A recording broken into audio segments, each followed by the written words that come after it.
when this great movement of ours began. This is what you said. It's kind of, I guess they more, I love you. they more like, And I just say that so that hundreds of you will shout, I love you, man. Though that's obviously a bonus feature of the human microphone. I'll try it again. I love you. Say unto others what you would have them say unto you, only way louder. I love you.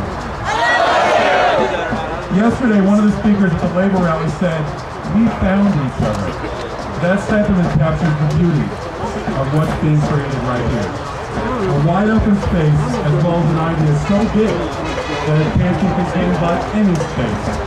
For all the people who want a better world to find each other. Amidst this economic crisis that's happening the world over, I'm so grateful that we can find each other. If there's one thing I know, it's that the 1%,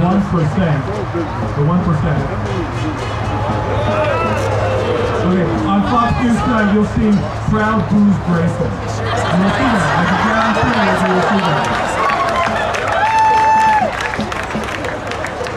If there's one thing I know, it's that the 1% loves the crisis. When people are panicked and desperate and no one knows what to do, that's the ideal time to push through their wish list of corporate policies.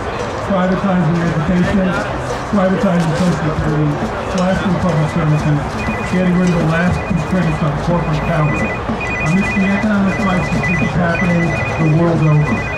And there's only one thing that can block that tactic. Unfortunately, it's a very big thing. The 99%.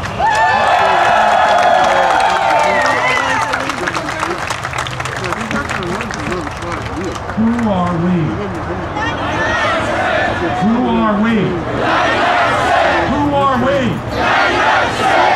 And that 99% is taking the streets from Madison to Madrid to say, no, we will not pay for your crisis.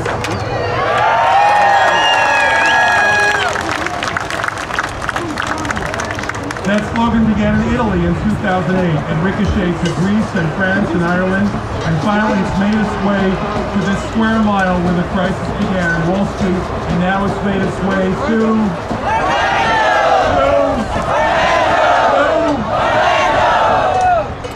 Why are they protesting? Asked the baffled pundits on TV. Meanwhile, the rest of the world asks, what took you so long?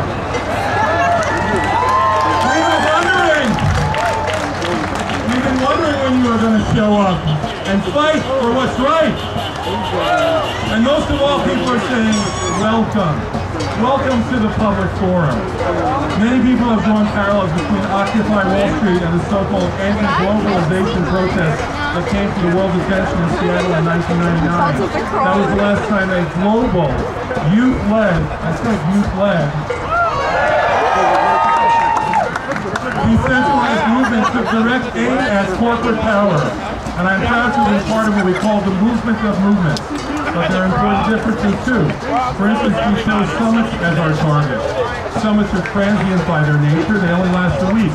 That made us transient too. We'd appear, we'd grab world headlines, and then we'd disappear. In the frenzy of hyper-patriotism and militarism that followed the 9/11 attacks, it was easy to sweep us away completely. Occupy Wall Street and Occupy Orlando, on the other hand, has chosen a fixed target, and we put no end date on our presence here.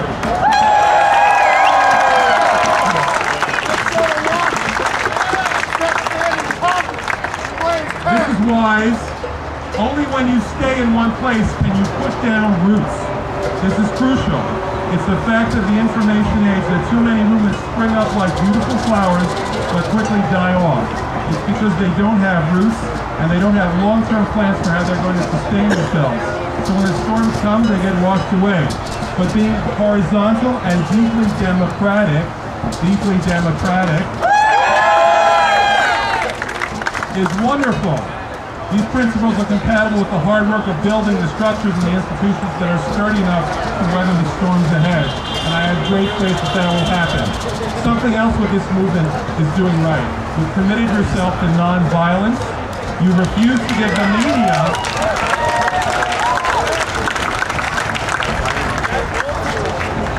He refused to give the media the images of broken windows and street fights that his praised so extensively. In fact, when I look around here, I see a party. That's what I see. And that tremendous discipline has meant that again and again the story has been unprovoked police brutality. We saw more of that just last night. But support for this movement grows and grows and grows. But the biggest difference a decade makes is that in 1999 we were taking on capitalism at the peak of its frenzied economic boom.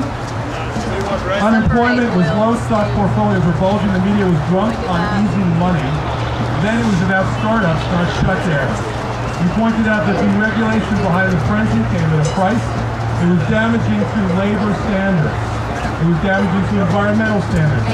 Corporations were becoming more powerful than governments, and it was damaging to our democracy.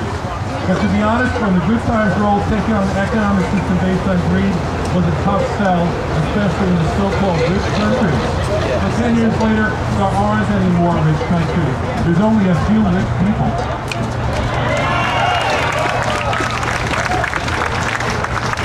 And many of those people got rich looting the public wealth and the bailouts and exhausting natural resources around the world. The point is that everybody today can see the system is deeply unjust and careening out of control.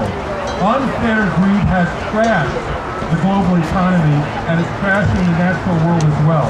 We're overfishing our oceans, polluting our water with fracking, and that's a strange word, isn't it, fracking? And deep water drilling, turning to the dirtiest forms of energy on the planet.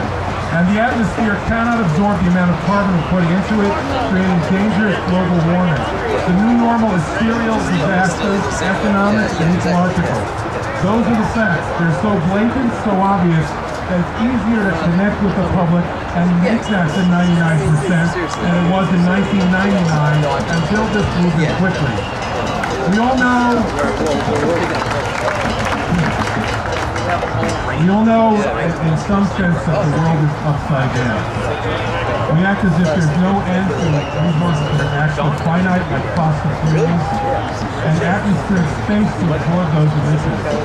We act as if there are strict and immovable limits to what is actually bountiful, the financial resources to build the kind of society that we need.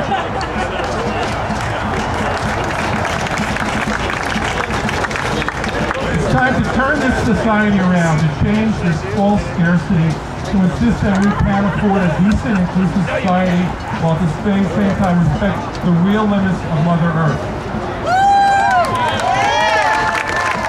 I am talking about changing the underlying values that govern our society. It's hard to fit that into a single media-friendly demand, and it's hard to figure out how to do it. But that doesn't make it any less urgent. Look around and see what's happening in the square, in the way that you're feeding each other, keeping each other together, sharing information freely, providing health care, classes, empowerment training. My favorite sign here says, I care about you.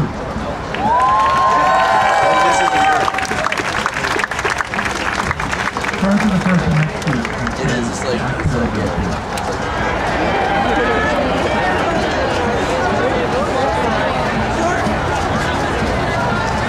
Now to the person on the other side from here who doesn't feel bored. And say, I care about you.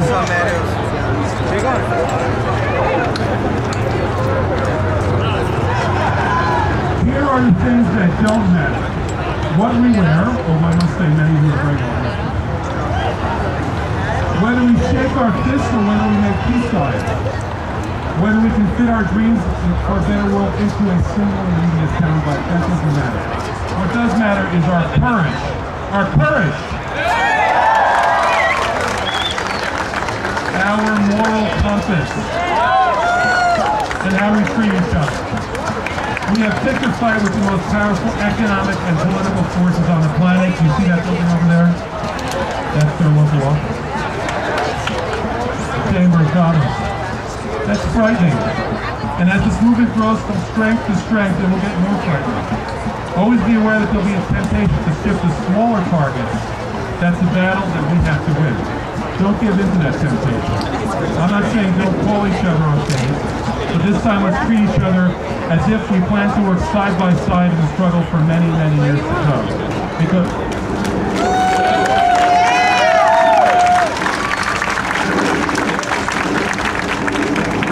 Because the task before us demands nothing less. Let's treat this beautiful movement as if it's the most important thing in the world.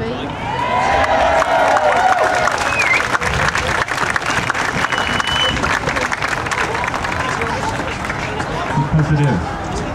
It is the most important thing in the world. It is the way, the only way forward. The only way to solve our problems. We have 24 million people in this country who can't solve this. Maybe some of you are here today. Raise your hands. It's not your fault. It's not your fault.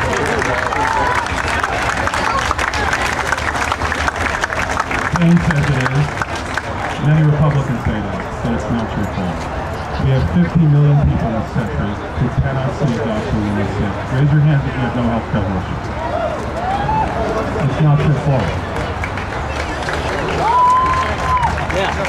It's not your fault. We have 47 million people in this country who need government assistance to feed them on the food stamp. We have 15 million families in this country, including my own, who owe more on their mortgage than the value of the house. 70% of the homeowners in the United States. Raise your hands if you're one of them. It's not your fault.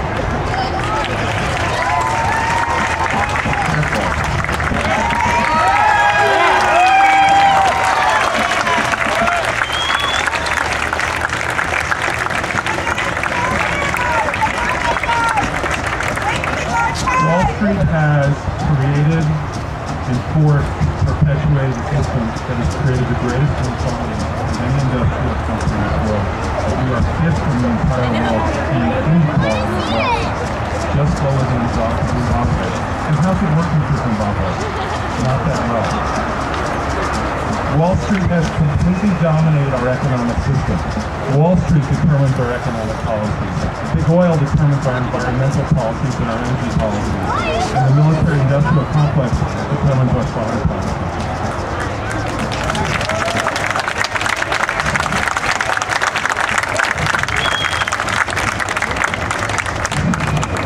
And Wall Street exercises total control over one party, a wholly owned subsidiary, and gets all too many favors from the other party. We have to take back our government. It's government of the people, by the people, and for the people.